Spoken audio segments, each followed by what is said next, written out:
Hi, welcome everyone. I am Suman Behera, a member of the WCN 2025 social media team, and it's my privilege to welcome ISN President-elect Dr. Marcelo Tonelli.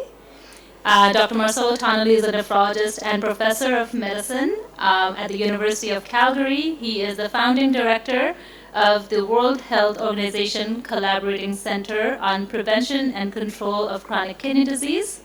Dr. Tonelli is the president-elect of the International Society of Nephrology and the past president of the Canadian Society of Nephrology.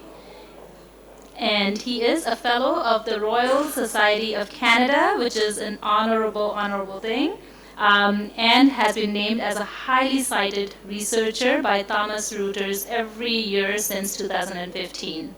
Welcome, Professor Tonelli, and it's an honor to have you with us today. Thanks so much.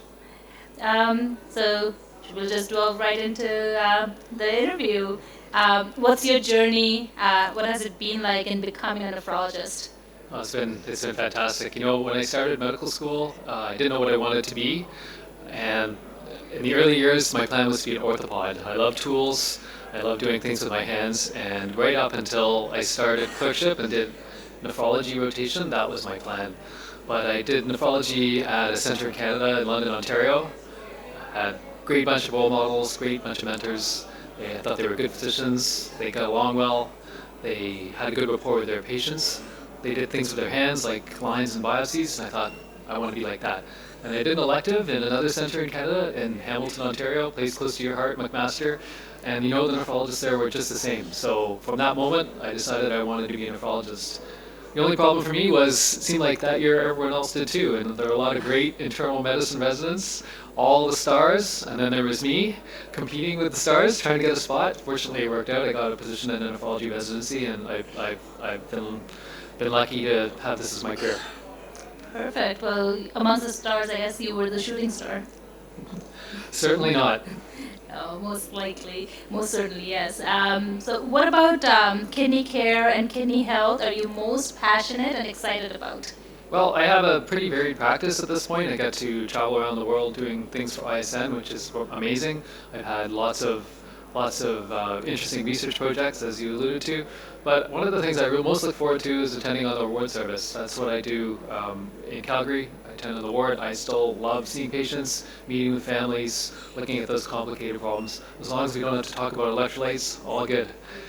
So that's one of the things that I enjoy the most. But I think in my role at ISN, the thing that I'm most excited about is continuing to work with our partners like the World Health Organization, like the regional kidney societies, the regional boards. There's a huge momentum behind kidney disease, getting a resolution on kidney health, driving progress towards the fourth high-level meeting on non-communicable disease. That all sounds very abstract, but that's how we're going to drive progress for our patients and for families affected by kidney disease.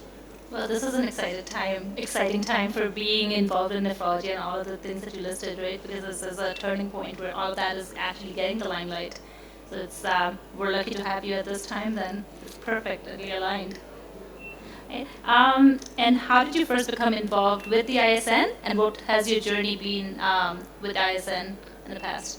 Well, the first ISN encounter, the first time I'd ever heard of ISN was at a ComGAN meeting in, I'm going to say about 2003, 2004. It was in Mexico, just on the other side of the US border in Ensenada, and it was a broad, wide range of topics that was presented there. I was presenting on underserved populations in Canada, and I heard someone who's going to become, he was a future ISN president, Giuseppe Ramuzzi, Beppe. He spoke about kidney health in disadvantaged populations, and at that time his focus was on funding medications for people who could not afford them and the potential impact of making those medications available. And really a light bulb went off for me, thinking, wow, you know, that makes sense.